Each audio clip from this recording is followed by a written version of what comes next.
Hello students, good morning. हमारा 7th chapter complete हो गया है। अब हम चैप्टर नंबर 8 स्टार्ट कर रहे हैं, that is Euclidean rings. Okay, Euclidean rings या इसको हम इक्लियोडियन डोमेन भी बोल सकते हैं। ठीक है, तो इसमें सबसे पहले डेफिनेशन आती है divisibility in a commutative ring. ठीक है, रिंग हमारे पास कॉम्यूटेटिव है, उसमें डिविजिबिलिटी को कैसे डिफाइन करेंगे वो हम यहाँ बताएंगे। तो हमारे पास क्या है, let R be a commutative ring. R हमारे पास कॉम्यूटेटिव रिंग है। A B belongs to R, A और बी आर के एलिमेंट है। We say that A non zero element. ठीक है, ए जीरो नहीं है, it means A divides B, और ए को हम फैक्टर कह सकते हैं बी का। A is factor of B if there exist C belongs to R. अगर एक एलिमेंट सी और एग्जिस्ट करे आर में तो कह सकते हैं कि बी इज इक्वल टू ए सी। ठीक है, यहाँ ए हमारे पास फैक्टर है बी का। ठीक है, the fact that A divides B is denoted by A by B. यहाँ ए डिवाइड कर रहा है बी को। ठीक है, फर्स्ट है इन the ring Z of integers. हमारे पास एक रिंग है, इंटीजर्स की रिंग है वो। We say 2 divides 6 since we can write 6 is equal to 2 into 3 and 3 belongs to Z, but 2 is not a divisor of 7 in the ring of integers. 2 हमारे पास वो divisor नहीं है 7 का। Okay, in the ring Q of rational numbers we say 2 divides 7 since we can write 7 is equal to 2 into 7 by 2। Rational numbers में हम लिख सकते हैं 7 by 2 किससे बिलोंग कर रहा है, Q से। अब कुछ रिमार्क्स गिवन है, अगर A डिवाइड्स B और B divides C then A divides C, तो A C को डिवाइड करेगा। A divides B, B divides C then A divides C, तो ये A हमारा C को भी डिवाइड करेगा। सेकंड है if A divides B, A divides C then A divides B plus minus C, तो B प्लस C को add करेंगे तो भी डिवाइड करेगा, और उसको सब्सट्रैक्ट करेंगे तो भी A इसके सम को भी सब्सट्रैक्ट करेगा और इसके सब्सट्रैक्शन को भी A डिवाइड करेगा। थर्ड है if A divides B then A divides BX for all x belongs to R। अगर A डिवाइड कर रहा है B को तो ये A किसको डिवाइड करेगा, B x को भी। अगर x भी किसका है, R का एलिमेंट है, क्योंकि B और x दोनों ही R के एलिमेंट हो गए। फोर्थ है इफ़ R हैज़ यूनिटी। अगर रिंग के पास यूनिटी एलिमेंट है then 1 divides x for all x belongs to R। ऐसे ही फिफ्थ है इफ़ A इज़ यूनिट। अगर A क्या है हमारे पास, यूनिट है, then A divides x for all x belongs to R। Okay, next है हमारे पास सम इम्पोर्टेंट डेफिनेशन। पहले हम यूनिट एलिमेंट को डिफाइन करेंगे कि यूनिट एलिमेंट क्या होता है। तो यूनिट एलिमेंट डिफाइन करने के लिए हमारे पास R हमारे पास कॉम्यूटेटिव रिंग है विद यूनिटी एलिमेंट। R क्या है, कॉम्यूटेटिव रिंग है और उसके पास यूनिटी एलिमेंट 1 है। An element A belongs to R is a unit of R if A divides 1. An element A belongs to R is a unit of R if A divides 1. If there exists an element B belongs to R such that AB is equal to 1. AB is equal to 1. Okay. Next कुछ remarks दे रखे हैं।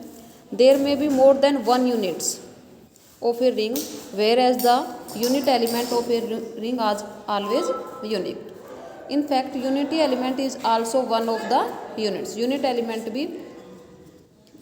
element भी units में से एक होगा। ठीक है, दूसरा है since every non zero element of a field has a multiplicative inverse। Every non zero element of a field का जो भी नॉन जीरो एलिमेंट है वो मल्टीप्लिकेटिव इन्वर्स रखता है। Therefore every non zero element of a field is a unit. तो हर एक element होगा, नॉन जीरो जो एलिमेंट होगा फील्ड का वो क्या होगा, यूनिट होगा। ठीक है, तो इसी पे बेस्ड थ्योरम है if A is a unit of a commutative ring R. अगर ए हमारे पास क्या है, यूनिट है कॉम्यूटेटिव रिंग आर की with unity element, then A inverse is also a unit in R. भाई ए यूनिट है तो ए इनवर्स को भी क्या दिखाना है, यूनिट दिखाना है।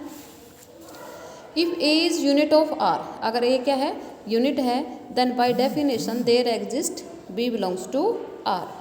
तो ए यूनिट है तो एक एलिमेंट बी एग्जिस्ट करेगा such that A B is equal to 1। तो यहाँ से बी क्या हो जाएगा, B is equal to A inverse. Again A B is equal to 1 implies B A is equal to 1।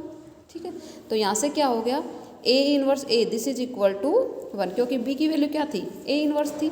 तो यहाँ हमारे पास ए इनवर्स भी क्या हो गया, यूनिट ऑफ आर हो गया। ओके, नेक्स्ट है the product of two units. The product of two units A B belongs to R is also a unit of R. Product को भी क्या दिखाना है, यूनिट दिखाना है आर का।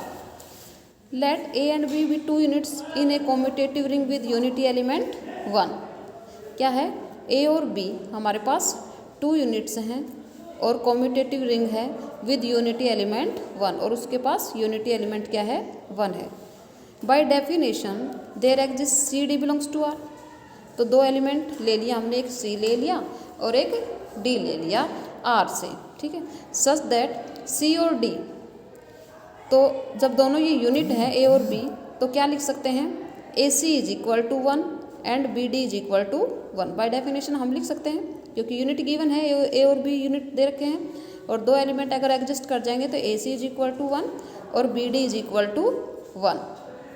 ठीक है, जब इनका प्रोडक्ट करेंगे A C dot B D, तो 1 इंटू 1। ठीक है, अब इसको क्या किया हमने, ए को बाहर रख लिया और सी बी ब्रैकेट लगा दिया, D this is equal to 1। ठीक है, अब कॉम्यूटेटिव है, रिंग क्या दे रखी है, कॉम्यूटेटिव। तो कॉम्यूटेटिव है तो हम कह सकते हैं कि सी बी जो होगा वो बी सी के इक्वल होगा। तो ए को हमने एज इट इज़ रखा, सी बी की जगह क्या कर दिया, बी सी, क्योंकि हमारे पास जो रिंग है वो कॉम्यूटेटिव है। ठीक है, तो सी बी को हमने बी सी कर दिया, D this is equal to 1। अब इसको लिख सकते हैं A B into C D, bracket लगा दिया। भाई यहाँ हम क्या कह सकते हैं, यहाँ हमारे पास ए बी क्या हो गया, यूनिट हो गया, क्योंकि A B into C D 1 के इक्वल आ गया। ठीक है, जैसे भाई A C is equal to 1 था तो यहाँ ए यूनिट था, तो यहाँ A B into C D 1 है, तो यहाँ क्या है, ए बी यूनिट है। ठीक है, since C D belongs to R it follows that A B is also a unit of R. तो ये कहने का मतलब ये है, अगर हमारे पास दो यूनिट्स हैं ए और बी, तो उनका जो प्रोडक्ट होगा वो भी यूनिट होगा। ठीक है, तो whereas A B are units of R. ठीक है, तो हमारे पास ये दो थ्योरम हो गई कि अगर एक रिंग हमारे पास अगर कॉम्यूटेटिव है, ए कोई भी एलिमेंट अगर यूनिट दे रखा है तो उसका इन्वर्स भी यूनिट होगा। अगर दो यूनिट्स गिवन है हमारे पास, अगर उनका प्रोडक्ट हम करते हैं तो वो भी हमारे पास अगेन एक यूनिट निकल के आएगा।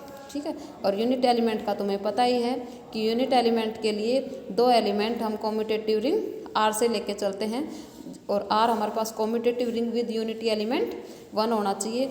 तो बाय डेफिनेशन हम क्या लिखते हैं, A B is equal to 1। ठीक है, और ये भी पता है कि there may be more than 1 units of a ring whereas the unity element of a ring is always unique. जो यूनिटी एलिमेंट होता है रिंग का वो हमेशा यूनिक होता है। तो हम कह सकते हैं कि there may be more than 1 units of the ring. In fact unity element is also 1 of the units. Unity element भी यूनिट में से एक होता है। और every non zero element of a field has a multiplicative inverse. हमें ये पता है कि एवरी नॉन जीरो एलिमेंट है फील्ड का, जो भी नॉन जीरो एलिमेंट है उसका मल्टीप्लिकेटिव इनवर्स एग्जिस्ट करता है। Therefore every non zero element of field is a unit. तो फील्ड का जो नॉन जीरो जो भी एलिमेंट होगा वो भी हमारे पास क्या मिलेगा, यूनिट मिलेगा। Okay, thank you.